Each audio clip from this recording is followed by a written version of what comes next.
ಅಲ್ಲಿ ಬಿಜೆಪಿನೂ ಇಲ್ಲ, ಕಾಂಗ್ರೆಸ್ನೂ ಇಲ್ಲ. ಹಾಗಾದ್ರೆ ನಮ್ಮಲ್ಲಿ ಕೂಡ ಬಿಜೆಪಿ ಕಾಂಗ್ರೆಸ್ ಇಲ್ವಾ? ನಾವು ತಮಿಳುನಾಡಿನ ಮಾದರಿ ಯಾಕೆ ಅನಿಸ್ತಾ ಇದೆ? ಹಾಗಾದ್ರೆ ನಾವು ಪ್ರಜೆಗಳ ಸಹಿತ ತಮಿಳುನಾಡಿನ ಸರ್ಕಾರವನ್ನು ಅನುಭವಿಸಬೇಕಾಗ್ತದೆ. ನಾವು ಕೂಡ ಅದನ್ನೇ ಫಾಲೋ ಮಾಡ್ಬೇಕಾಗ್ತದೆ. ನಮ್ಮಲ್ಲಿ ರಾಷ್ಟ್ರೀಯ ಪಕ್ಷಗಳು ಬೇಡ, ಹಿಂದಿ ಬೇಡ ಅಂದ್ರೆ ರಾಷ್ಟ್ರೀಯ ಪಕ್ಷಗಳು ಬೇಡ, ಹೌದಲ್ವಾ? ಇವತ್ತು ರಾಜ್ಯಕ್ಕೆ ಬಂದಂತ ಎಲ್ಲಾ ರಾಷ್ಟ್ರ ನಾಯಕರು ಮಾತಾಡಿದವ್ರು ಕನ್ನಡದಲ್ಲಿ ಮಾತಾಡ್ತಾರ, ತಮಿಳಲ್ಲಿ ಮಾತಾಡ್ತಾರ? ಅವ್ರು ಮಾತಾಡೋದು ಹಿಂದಿ. ನಮ್ಗ ಹಿಂದಿಯಲ್ಲಿ ಸಾಕಷ್ಟು ಅವಕಾಶಗಳಿವೆ ಅನ್ಕೊಂಡ್ಬಿಟ್ಟು ನಾವು ಹಿಂದಿಯಲ್ಲಿ ಆಸಕ್ತಿ ಇರೋದ್ರಿಂದ ಹಿಂದಿಯಲ್ಲಿ ಪದವಿ ಮುಗಿಸಿದೀವಿ ಸರ್. ನಮ್ಗೆ ಹಿಂದಿ ಬೇಕು. ಒಟ್ಟ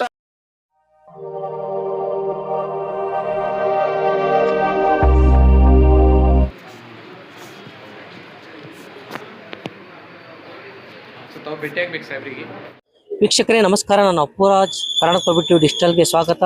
ಇವತ್ತಿನ ದಿನ ಎಲ್ಲಿ ಬಂದಿನಪ್ಪ ಅಂತಂದ್ರೆ ಒಂದು ಜಿಲ್ಲಾಧಿಕಾರಿ ಕಚೇರಿ ಎದುರುಗಡೆ ಯಾಕಂದ್ರೆ BSc B.Ed ಅಥವಾ BA B.Ed ಕಲ್ತಂತ ಪದ ಶಿಕ್ಷಣಾರ್ಥಿಗಳು ನಮ್ಮ ಜೊತೆ ಅದಾರ. ಯಾಕಂದ್ರೆ ಈಗಾಗಲೇ 15,000 ಶಿಕ್ಷಕರ ನೇಮಕಾತಿಗೆ ಸರ್ಕಾರ ಒಂದು ಆದೇಶ ಹೊರಡಿಸಿದೆ. ಆ ಆದೇಶದಲ್ಲಿ ಹಿಂದಿ ಶಿಕ್ಷಕರ ನೇಮಕಾತಿ ಮಾಡಿಲ್ಲ, ಉರ್ದು ಶಿಕ್ಷಕರ ನೇಮಕಾತಿ ಮಾಡ್ತಾ ಇಲ್ಲ ಅನ್ನೋದನ್ನು ಅವ್ರ ಆರೋಪ ಇದೆ. ಅವ್ರ ಆರೋಪ ಏನು ಅನ್ನೋದನ್ನು ಅವ್ರ ಬಾಯಿಂದ ಕೇಳೋಣ ಬನ್ನಿ ವೀಕ್ಷಕರು. ಸರ್, ಇವತ್ತಿನ ದಿನ ನೀವು ಒಂದು ಜಿಲ್ಲಾಧಿಕಾರಿಗಳಿಗೆ ಮನವಿ ಕೊಡಕ್ ಬಂದಿರಿ ಸರ್. ಹಿಂದಿ ಶಿಕ್ಷಕರ ನೇಮಕಾತಿ ಮಾಡ್ತಾ ಇಲ್ಲ, ಉರ್ದು ಶಿಕ್ಷಕರ ನೇಮಕಾತಿ ಮಾಡ್ತಾ ಇಲ್ಲ, ಗಣಿತ ಶಿಕ್ಷಕರ ನೇಮಕಾತಿ ಮಾಡ್ತಾ ಇಲ್ಲ, 15,000 ಶಿಕ್ಷಕರ ನೇಮಕಾತಿ ಕರೆದಂತ. ಇದ್ರ ಬಗ್ಗೆ ನೀವೇನ್ ಹೇಳ್ತೀರಿ ಸರ್? ಸರ್, ಈಗ ನೋಡಿ, ಈಗ ಸುಮಾರು ಹಿಂದಿ ಶಿಕ್ಷಕರ ನೇಮಕಾತಿ ಅಂತ ಬಂದಾಗ ನಾವು ಹಿಂದಿ ಶಿಕ್ಷಕರ ಆಗ್ಬೇಕೆ ಅಂತ ತಿಳ್ಕೊಂಡು ಪದವಿ ಮಾಡ್ಕೊಂಡಿವಿ, ಆಮೇಲೆ B.Ed ಮಾಡ್ಕೊಂಡಿದ್ವಿ, MA ಮಾಡ್ಕೊಂಡಿದ್ವಿ. ಸರ್ಕಾರ ಮಾಡಿರ್ತಕ್ಕಂಥ ಥರ್ಡ್ ಲ್ಯಾಂಗ್ವೇಜ್ ಕ್ರೈಟೇರಿಯಾ ಏನಿದೆ, TET ಎಲಿಜಿಬಲ್ ಆಗಿದ್ವಿ, ಕೆಶೆಟ್ ಮಾಡ್ಕೊಂಡಿದ್ವಿ, ಎಲ್ಲ ಎಲಿಜಿಬಲ್ ಆಗಿ ನಾವು ಕೂತಿದ್ವಿ. ಈಗ ಏನಂತ ಕೇಳಿದ್ರೆ ಸರ್ಕಾರ ಇವಾಗ ಕರಿತೆ ಅವಾಗ ಕರಿತೆ ಆರ್ಥಿಕ ಕಾರಣಗಳನ್ನ ಹೇಳ್ಕೊಂಡು 4-5 ವರ್ಷದಿಂದ ಕಾಲಾಗಿಲ್ಲ. ಜೊತೆಗೆ ಹಿಂದಿ ಸುಮಾರು ಲಾಸ್ಟ್ ಕೊನೆಯ ಬಾರಿಗೆ 2015ರಲ್ಲಿ ಮಾತ್ರ ಹೈಸ್ಕೂಲ್ ಶಿಕ್ಷಕರ ನೇಮಕಾತಿ ಆಗಿದೆ. ಅದು ಬಿಟ್ರೆ 20 ವರ್ಷಗಳ ಕಾಲದಿಂದ ಪ್ರೈಮರಿಯಲ್ಲಿ ಕೂಡ 2009 ಲಾಸ್ಟ್ ಅನ್ಕೋತೀನಿ ಮೇ ಬಿ, ಆ ಪ್ರೈಮರಿಯಲ್ಲಿ ಕೂಡ ಕಾಲಾಗಿಲ್ಲ. ಇವತ್ತು ನಾವು ಲಕ್ಷಾಂತರ ವಿದ್ಯಾರ್ಥಿಗಳು ಹಿಂದಿಯಲ್ಲಿ ಪದವಿ ಮುಗಿಸ್ಕೊಂಡು ಹಿಂದಿ ಶಿಕ್ಷಕರ ಆಗ್ಬೇಕು ಅಂತ ತಿಳ್ಕೊಂಡು ನಾವು ಕಾಯ್ತಾ ಇದೀವಿ. ಈ ದೇಶದ ದೊಡ್ಡ ಭಾಷೆ, ರಾಷ್ಟ್ರ ಭಾಷೆ ಅನ್ನೋಕ್ಕಿಂತಲೂ ಈ ದೇಶದ ಆಡಳಿತ ಭಾಷೆ ಮತ್ತು ದೊಡ್ಡ ಭಾಷೆ. ಆ ಭಾಷೆಯ ಶಿಕ್ಷಕರ ನೇಮಕಾತಿ ಆಗ್ಲಿಲ್ಲ ಅಂದ್ರೆ ಹೆಂಗೆ ಸರ್?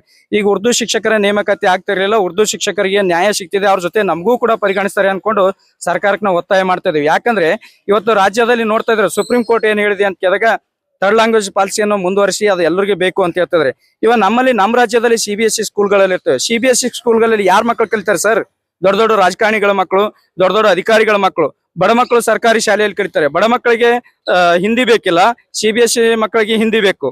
ಹಾಗಾದ್ರೆ ಈ ದೇಶದ ಆಡಳಿತ ಭಾಷೆಯಾಗಿ ನಾವು ಉತ್ತರ ಭಾರತ ಕಡೆ ವಲಸೆ ಹೋದಾಗ ಅಥವಾ ಉತ್ತರ ಭಾರತದಲ್ಲಿ ಸೆಂಟ್ರಲ್ ಗೌರ್ಮೆಂಟ್ ದಲ್ಲಿ ಯಾವ್ದಾದ್ರು ನೇಮಕಾತಿಯಲ್ಲಿ ಆಯ್ಕೆ ಆದಾಗ ನಮ್ಗೆ ಹಿಂದಿ ಬರ್ಲಿಲ್ಲ ಅಂದ್ರೆ ಅಲ್ಲಿ ಹೇಗೆ ಸರ್ ಜೀವನ?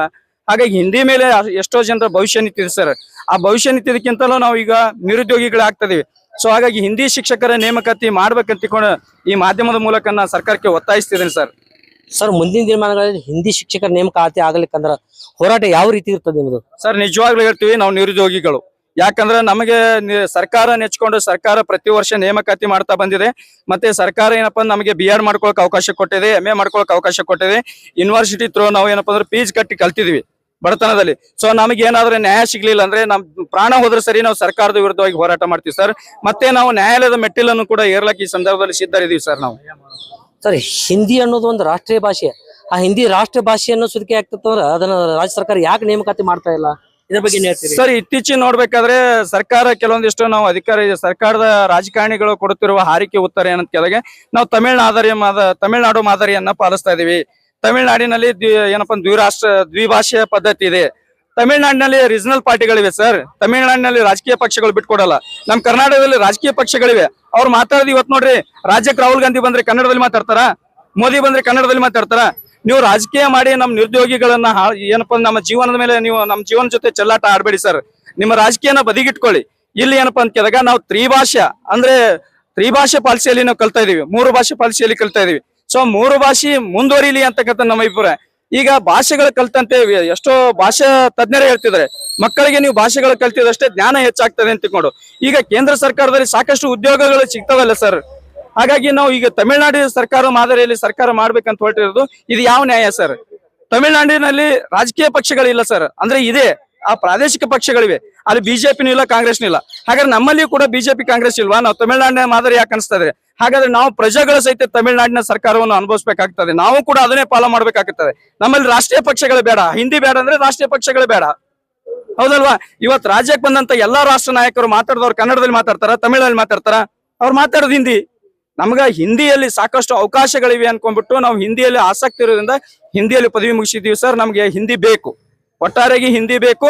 ನಮ್ಮ ದೇಶದ ಭಾಷೆ ಕನ್ನಡಿಗರು, ನಾವು ಮೊದಲು ಕನ್ನಡಿಗ ಅಂದ್ರೆ ನಾವು ಯಾವತ್ತೂ ಮರೆಯಲ್ಲ. ನಾವು ನಮ್ಮ ಮಾತೃಭಾಷೆ ಸಹಿತ ಕನ್ನಡ, ಜೊತೆಗೆ ಉದ್ಯೋಗಕ್ಕಾಗಿ ನಾವು ಹಿಂದಿ ಕಲ್ತಿದ್ವಿ.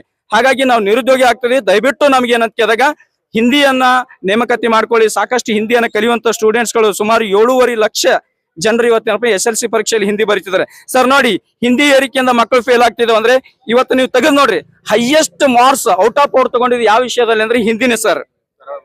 ಹಾಗಾಗಿ ಹಿಂದಿ ಅತ್ಯಂತ ಸರಳ ಭಾಷೆ, ನಮ್ಮ ದೇಶೀಯ ಭಾಷೆ.